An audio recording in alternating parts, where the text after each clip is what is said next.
The most dangerous people pleaser isn't the one who says yes to everything. It's the one who smiles while disappearing. You don't argue, you don't complain, you don't demand. And slowly, invisibly, there's less and less of you left.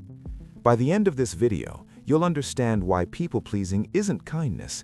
It's psychological self-destruction wearing the mask of virtue. You'll see the patterns that turn self-sacrifice into erasure. And you'll learn how to recognize it before there's nothing left to save. This isn't about becoming selfish. It's about stopping the slow, silent murder of who you actually are. People-pleasing isn't generosity. It's not empathy. It's not being considerate. It's fear dressed up as politeness. You scan the room before you speak. You soften every opinion, edit every emotion, calibrate every response to avoid even the possibility of friction. You call it being easygoing. You call it not making waves.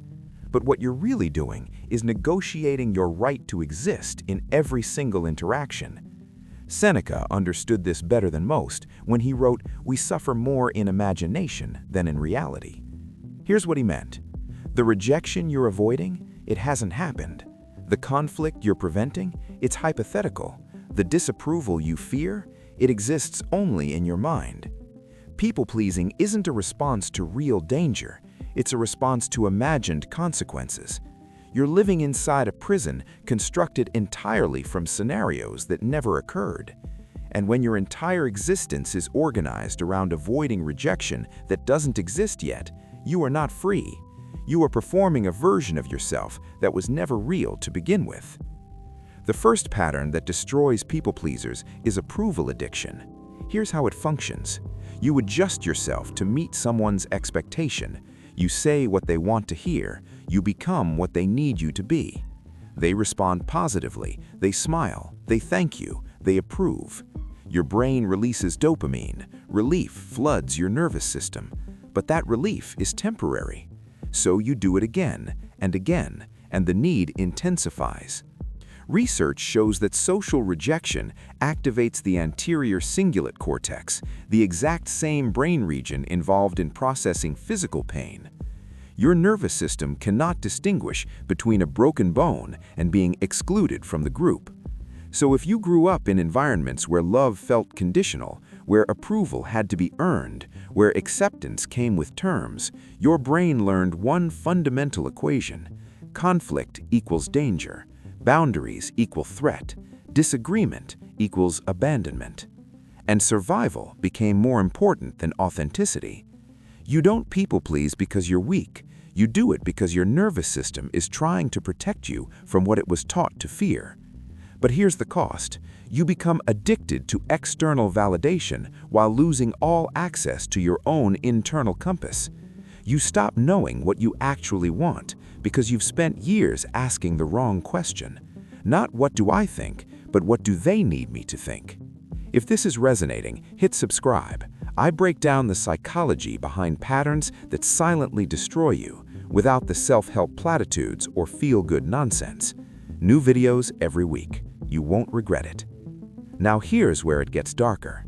The second pattern is self-abandonment as strategy. Every time you agree when you don't, laugh when you're uncomfortable, apologize when you're not wrong, you send your nervous system a very clear message. What I feel doesn't matter. What I need isn't safe to express. My internal experience is less important than their external comfort. Research in self-determination theory demonstrates that autonomy, the ability to act in alignment with your true self, is a core psychological need. When you override that need repeatedly, your body keeps score. Stress hormones stay elevated, resentment accumulates beneath the surface, emotional exhaustion becomes your baseline state. You feel drained after social interactions, not because people are taking from you, but because you are spending every moment abandoning yourself. And over time, something even more insidious happens. You stop knowing what you actually feel. You've spent so long performing emotional labor, calibrating your responses, managing other people's comfort, that you've lost the ability to access your own genuine reactions. So why don't you notice this pattern destroying you in real time? Because suppression doesn't feel like violence, it feels like peace. No conflict, no tension, no risk of rejection or disapproval. Your brain interprets the absence of friction as safety, as winning, as evidence that your strategy is working. But it's not peace, it's not safety, it's delayed pain.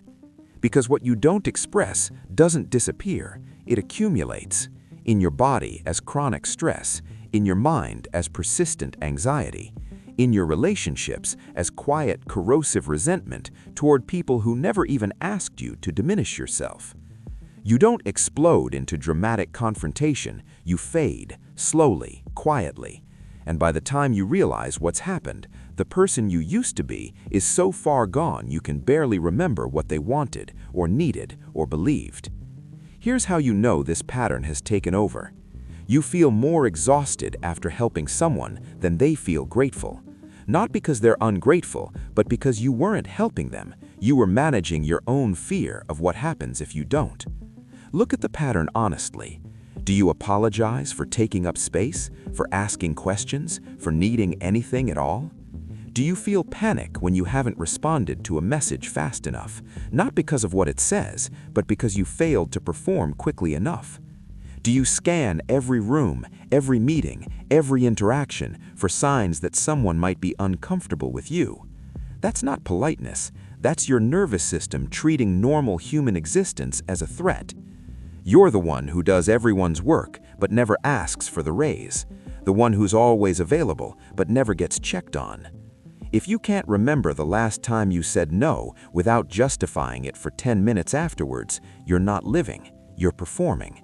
And eventually, the performance collapses. You cannot build a sustainable life on the foundation of self-abandonment.